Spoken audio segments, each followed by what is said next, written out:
31वीं पुतली कौशल्या की कहानी।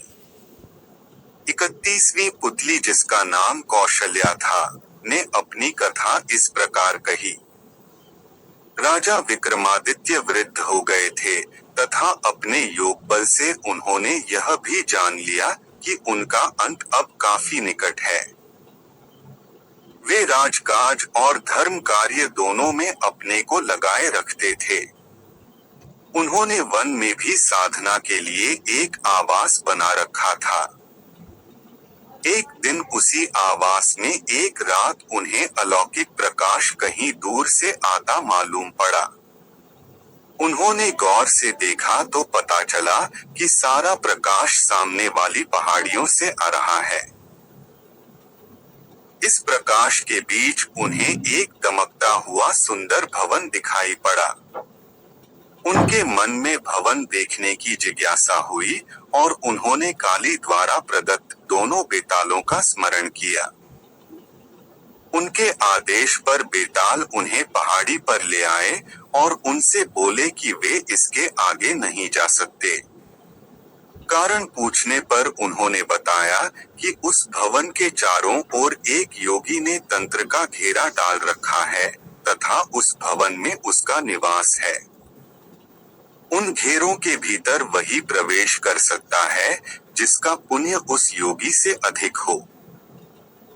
दोस्तों, अगर आपको हमारा काम दिल से अच्छा लगे तो चैनल को सब्सक्राइब जरूर करें। आपका एक क्लिक हमें आगे बढ़ने की हिम्मत देता है। धन्यवाद। विक्रम ने सच जानकर भवन की ओर कदम बढ़ा दिया। वे देखना चाहते थे कि उनका पुण्य उस योगी से अधिक है या नहीं। चलते चलते वे भवन के प्रवेश द्वार तक आ गए। एकाएक कहीं से चलकर एक अग्नि पिंड आया और उनके पास स्थिर हो गया। उसी समय भीतर से किसी का आज्ञाभरा स्वर सुनाई पड़ा। वह अग्निपिंड सरक कर पीछे चला गया और प्रवेश द्वार साफ हो गया। विक्रम अंदर घुसे तो वही आवाज उनसे उनका परिचय पूछने लगी। उसने कहा कि सब कुछ साफ साफ बताया जाए, नहीं तो वह आने वाले को श्राप से भस्म कर देगा।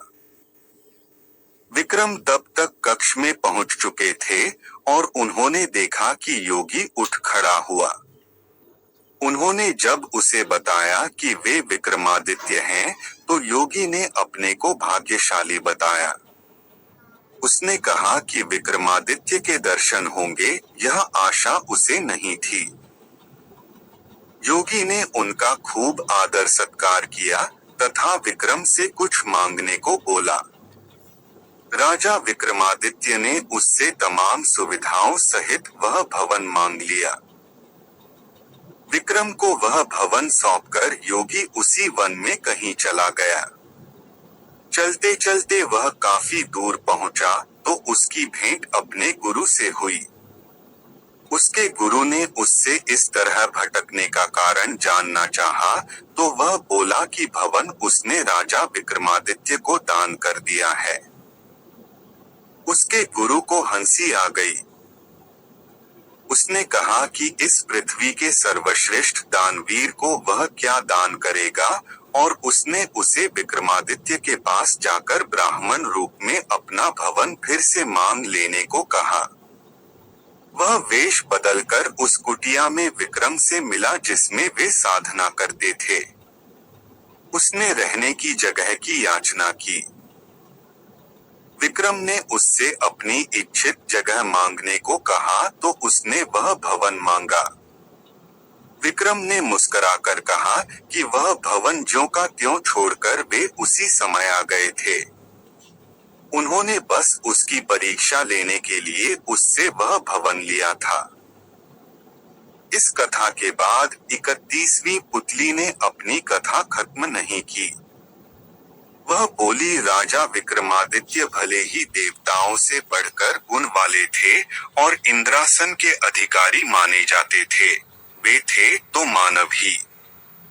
मृत्युलोक में जन्म लिया था, इसलिए एक दिन उन्होंने इहलीला त्याग दी।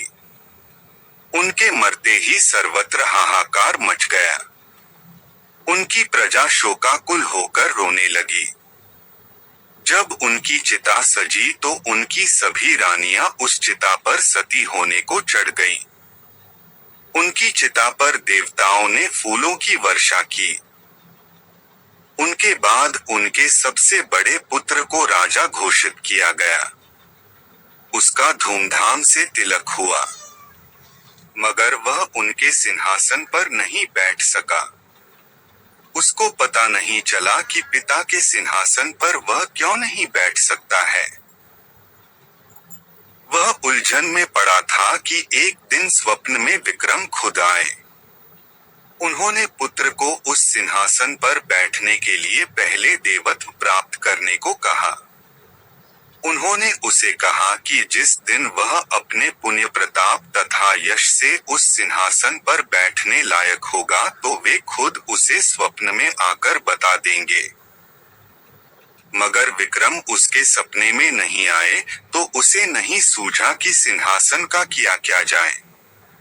पंडितों और विद्वानों के परामर्श पर वह एक दिन पिता का स्मरण करके सोया तो विक्रम सपने में आए। सपने में उन्होंने उससे उस सिंहासन को जमीन में गड़वा देने के लिए कहा तथा उसे उज्जैन छोड़कर अम्बावती में अपनी नई राजधानी बनाने की सलाह दी। उन्होंने कहा कि जब भी पृथ्वी पर सर्वगुण संपन्न कोई राजा कालांतर में पैदा होगा, यह सिंहासन खुद ब खुद उसके अधिकार में चला जाएगा। पिता के स्वप्न वाले आदेश को मानकर उसने सुबह मजदूरों को बुलवाकर एक खूब गहरा गड्ढा खुदवाया तथा उस सिंहासन को उसमें दबवा दिया। वह खुद अम्बावती को नई राजधानी बनवाकर शासन करने लगा।